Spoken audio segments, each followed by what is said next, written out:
اگر ایسا ملک ہے جہاں پر عیسائیوں سے خطرات لاحق ہیں مسلمانوں کو، کہ اگر وہ ان کے ساتھ اس موقع کے اوپر کوئی لفظ نہیں بولیں گے، کسی طریقے سے کوئی ان کے ساتھ شریک نہیں ہوں گے، اور شدید مسلمانوں کو خطرہ ہے کہ ہمارے اوپر یہ ظلم کریں گے، ہماری مخالفت کریں گے یا ہمیں نقصان پہنچائیں گے، تو وہ بھی آخری درجے میں وہ ایسا عمل اپنائے جس سے شرکی عقیدے کا اظہار نہ ہو، کوئی بات کہہ دے، کوئی ایسا لفظ زبان سے نہ نکالے جس سے اس کا ایمان ہی ختم ہو جائے، خود حکمت عملی اپناتے ہوئے نقصان سے بھی بچے اور اپنے ایمان کو بھی بچائے۔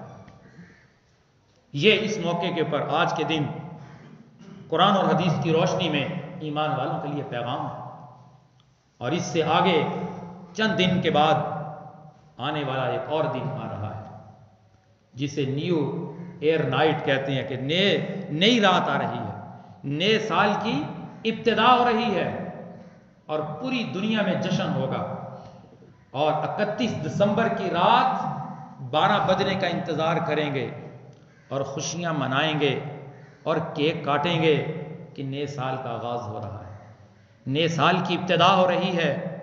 اور بھائیو، قبر کے قریب جا رہے ہیں، خدا کی قسم قبر کے قریب جا رہے ہیں، زندگی بڑھ نہیں رہی، گھٹ رہی ہے، کم ہو رہی ہے۔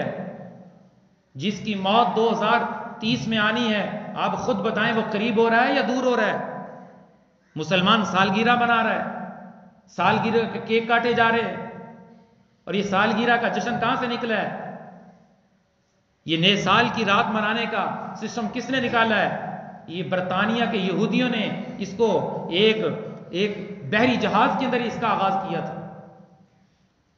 یہ آغاز کر کے انہوں نے کہا آج نئے سال کی رات ہے، منانی چاہیے، شرابیں چلائی گئیں، محفلیں بنائی گئیں، لائٹیں بند کی گئیں، آف کر کے لائٹر کو دوبارہ آن کیا گیا، اور اس سے ابتدا ہوئی اور پوری دنیا میں یہ سسٹم پھیلتا چلا گیا، اور مسلمان ایمانی اعتبار سے کمزور ہونے کی وجہ سے ان لوگوں سے اس قدر متاثر ہوئے، انہوں نے بھی یہ کام منانا شروع کر دیا، اور پورے ملک میں چھٹی ہوگی سرکاری سطح پہ کہ نئے سال کا آغاز ہو رہا ہے۔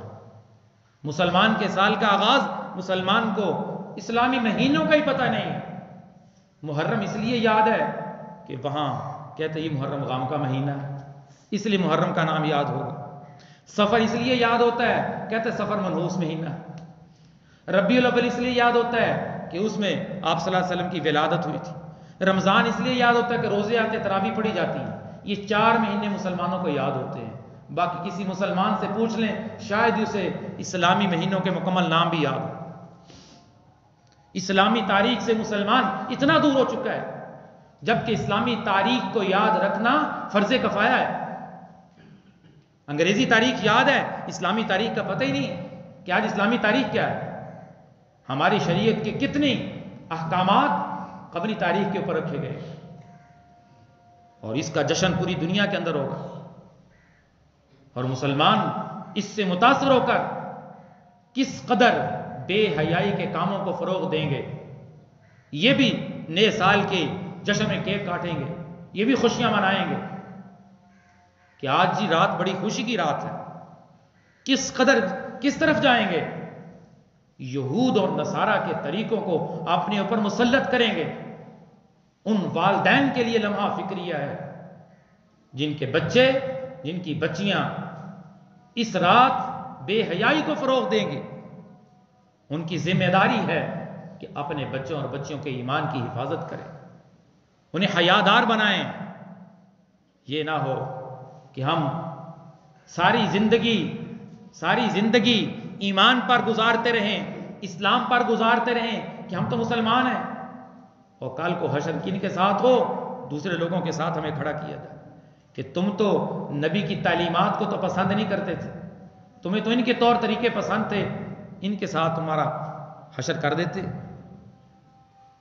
آج ہم سب عزم کریں کہ اپنی اس خوبصورت زندگی میں، جو زندگی رسول اللہ صلی اللہ علیہ وسلم کی ہمارے پاس موجود ہے، آپ بتائیں ایمان والو، اتنی خوبصورت زندگی کے ہوتے ہوئے ہمیں کسی کی طرف دیکھنے کی ضرورت ہے؟ ہمارے پاس محمد الرسول اللہ کی سیرت موجود ہے، ان کی خوبصورت سنت موجود ہے. ہم نے اپنے ہر عمل سے رسول اللہ کے عمل کو اپنانا ہے اور رسول اللہ کے اس فرمان پر عمل کرنا ہے، خالف الیہود والنصارى، کہ تم یہودیوں کی مخالفت کرو، تم نصرانیوں کی مخالفت کرو. میرے نبی نے عبادت، روزے جیسی عبادت کے اندر بھی مخالفت کا حکم دیا ہے. روزے جیسی عبادت میں بھی ناپسند فرمایا کہ میں 2 روزے رکھوں گا تاکہ ان کی مخالفت ہو، کیونکہ وہ 1 روزہ رکھتے تھے 10 محرم کو. تو مسلمان کو کیا ہو گیا؟ مسلمان کی ایمانی غیرت کیوں نہیں جاگتی کہ یہ بھی اعلان کرے کہ میں محمد الرسول اللہ کا ماننے والا ہوں، میرے دل میں رسول اللہ کی محبت ہے، میرے لیے رسول اللہ کا عمل نمونہ ہے، میرا ہر عمل محمد الرسول اللہ صلی اللہ علیہ وسلم کی سنت کے مطابق ہو. ہم اس نائٹ کا بھی بائیکاٹ کرتے ہیں اور ایمان والوں کو پیغام اور دعوت دیتے ہیں کہ ان سالگرہ کے چکروں سے بچو، ان یہود و نصارہ کے طور طریقوں سے بچو. تمہارے پاس خالص دین موجود ہے.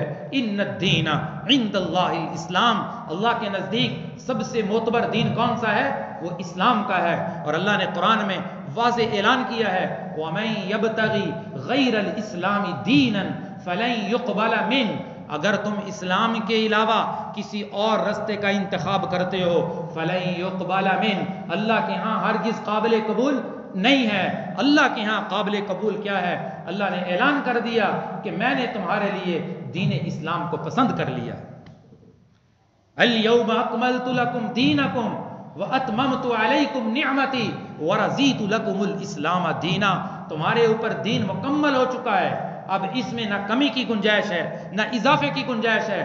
تمہارے پاس الا للہ الدین الخالص، دین خالص موجود ہے. لقد کان لکم فی رسول اللہ اسوۃ حسنہ، تمہارے پاس رسول اللہ صلی اللہ علیہ وسلم کی زندگی کا بہترین آئیڈیل اور نمونہ موجود ہے. تمہیں کسی راستے پر جانے کی ضرورت نہیں ہے، تمہیں کسی کی تقریب میں شرکت کی ضرورت نہیں، تمہیں کوئی ڈے بنانے کی ضرورت نہیں. آج فلاں ڈے ہے، آج فلاں ڈے ہے.